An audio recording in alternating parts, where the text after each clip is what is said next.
Thank you to everyone who submitted their swing to sendtoswing.com. I'm going to go through about 5 videos here and looking to start a discussion. So please post down in the comments what your opinion is on my analysis, as well as what your general analysis of the golf swing would be. So like and subscribe, post down in the comments. In the V1 software here, we've got our category of send to swing. Each upload will get sent here and then get a brief analysis for free the first time.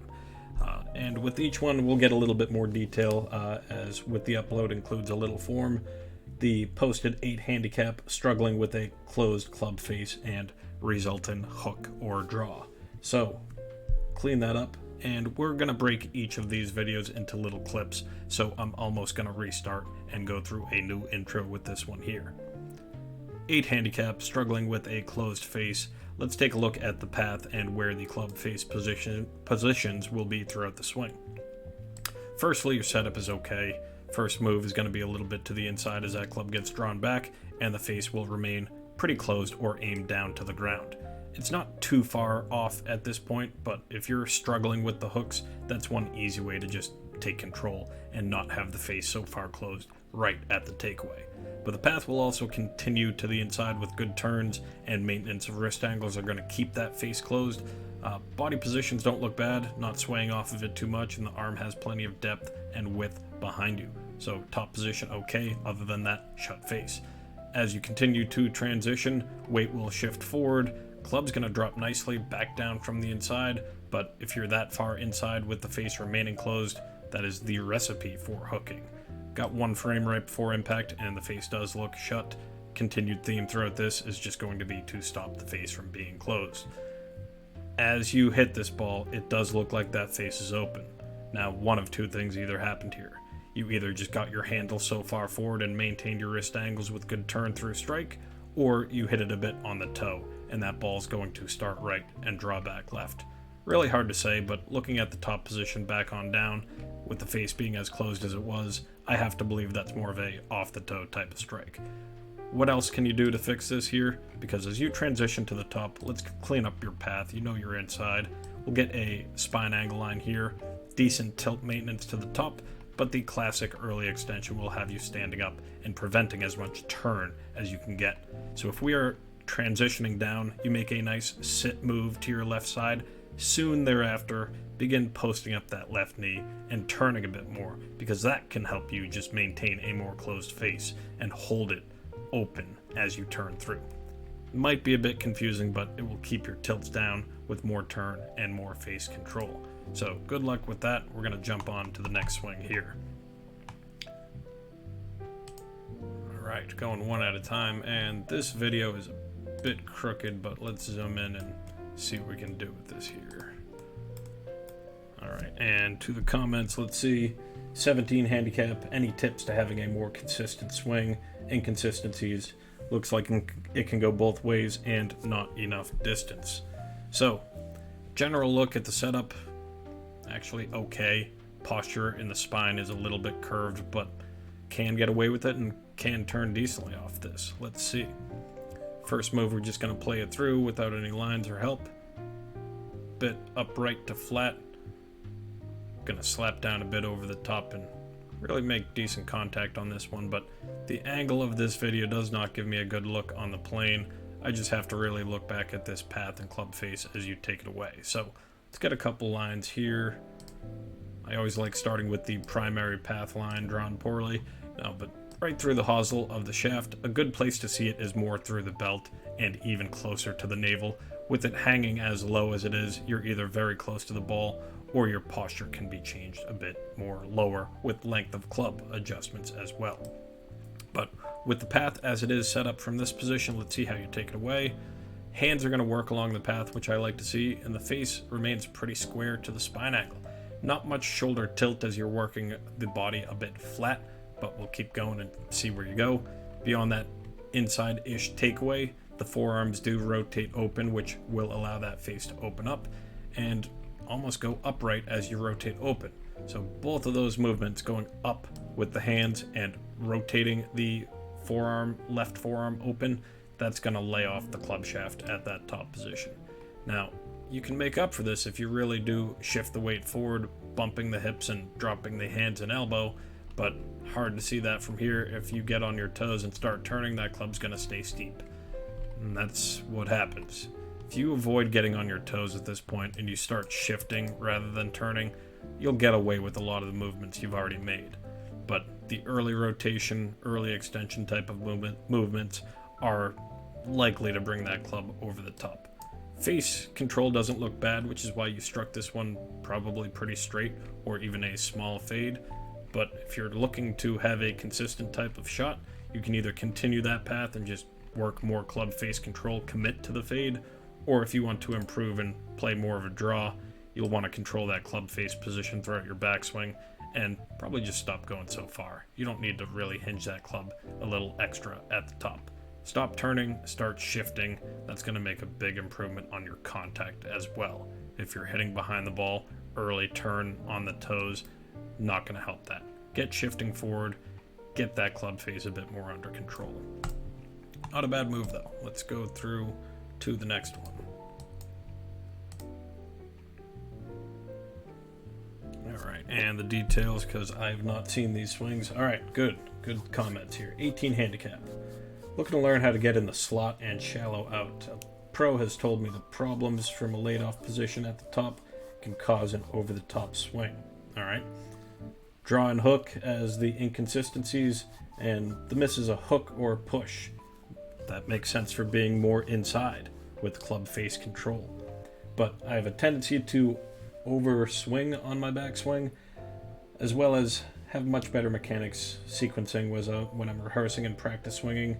It changes when I go to hit the ball. That is very common. Thank you for the help.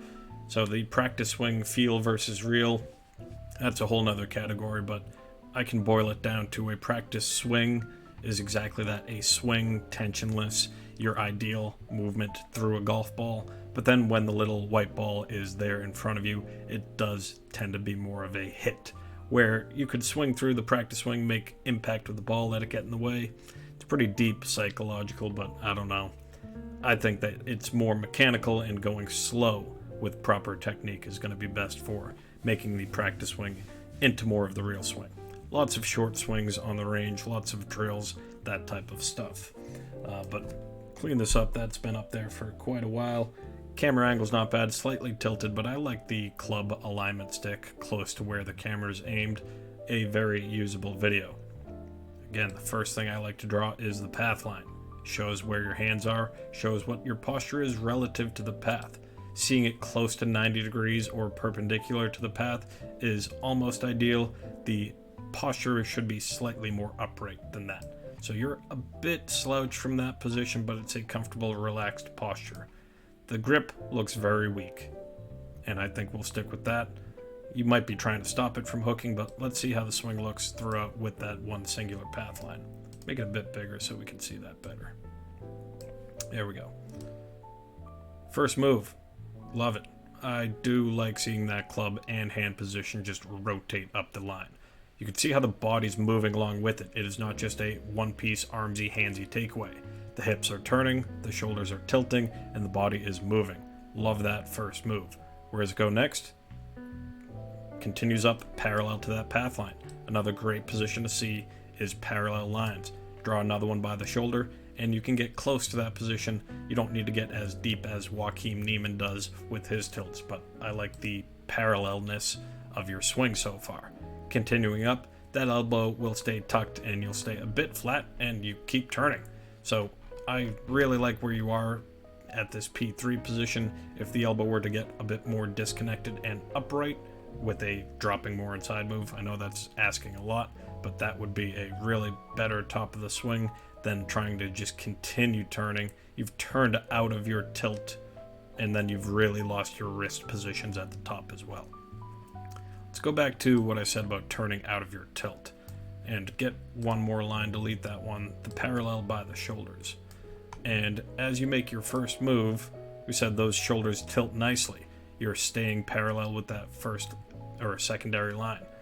But the further back you go, the more disconnected or flat you get relative to that same line right across your shoulders here, which can lead to the arm being flat and the club looping over the top, like you said in your comments. But we'll see what you do with this position, albeit long, probably open in the face. It's going to drop back down from the inside. All right, inside and open can go anywhere. I like inside and closed for a draw with good turns, but this swing you could do a lot of different things with. I'll try to give you one that I think would be the most helpful, and it's really probably your wrists at the top. The overturning and tilting is just what most people should probably do in shortening up the swing. As I said that before even looking at your swing, what most people should do on the range. But the wrist, what you're losing at the top is that club face angle that you brought back beautifully. Shortening the swing, again, I know I keep saying that, but you probably have not lost your right hand connection at this point, but the further back you go, you're almost seeing the palm of your right hand off the club, and overhinged and open. So make sure you work a better connection. Look at flattening out your left wrist as well, especially if you're going to continue up longer at the top. Get a little bit more of that bowed or flat type of feeling for better club face control. That can be dropped inside along this position, and then you can just draw the ball every time you hit it. A lot of things you can do with that, as I said, but getting away from the body mechanics, more on the swing path and movements, I think you can get some good intel from that movement there. So nice work. Get to working on the range. Next up, where are we here? Number 4. Handicap 10. Figure out why I might be pushing the ball, figure out why I might not be taking a divot, and if that's an issue. Fading slicing, and I feel like I'm casting and never take divots. Alright, clear, concise notes. Let's see what we can do. Zoom in a bit. Alignment rod and camera is perfect. Love it. Let's play it through once without any helpful lines. Oh, nice. Camera is very close to this swing, which isn't bad. Can really see the body clearly, and pretty athletic looking move. That looks like a divot, or at least a pretty shallow divot from the inside. Maybe a bit flipped and casted. Let me see this again. Yeah, that sway off the ball is likely causing a lot of those contact issues. So your swing would be best viewed from the face on to talk about sway and your grip. Probably want to get into a stronger grip from your setup position. That will help keep the face closed, and a more closed face won't have to be flipped as much. And looking at this again in the downswing, it's on a decently shallow path, but that face is open or to the left side of parallel. Anything that's toe up or slightly closed of that is a more ideal position for that face in the downswing. Because what this face has to do in order for you to hit it straight is to rotate to that closed position. When it's open, it's either going to stay open or you're going to use your hands to flip it or twist it closed. The most you can do is just sweep under that ball shallowly while you roll that face over, which is exactly what you do, keeping your arms connected and having almost a cutoff type of finish. It'll work. I assume you're trying to draw the ball to maximize your distances, so getting that face a bit more closed, I can live with the inside takeaway, but you can bring that back a little bit more shut with your knuckles down. The depth of your swing looks okay, but the sway, I know I started talking about the sway and I moved on to something else, but I'll get back into that after I talk about the face. The face has to be closed. That's going to stop you from flipping, and then the swaying off the ball is stopping you from making clean contact. Going into a bit of detail when it's hard to from the down the line view is when your weight transfers to your trail foot, your low point becomes behind the ball. Now when your low point is behind the ball, if you have a steep angle of attack, it becomes a chunk. So what I think you do is you actually hit behind the ball each and every time, but since your swing is shallow and from the inside, it just will sweep the grass, maybe dig up a little bit if you get low enough, and then really not make too steep of a divot. That's tough for wedges, but beneficial for, say, hybrids and longer irons. What do you do with your swing? I would say that you want to work on getting more upright. And if you get more upright, you certainly have to keep that face more closed. Start with the face being more closed and hit some kind of powerful draws and hooks. start trying to hit them lower by getting your weight more forward. And that will be able to get you a bit more down on the ball and stop you from sweeping it as much. Generally vague advice, but more upright will lead to a steeper angle of attack, and a more closed face will stop you from flipping it. It's a good combination. Work on them independently, but get going after it. Decent move. Alright, and the last one for this video. Let's see what the details are on this setup. 8 handicap, struggling with consistency.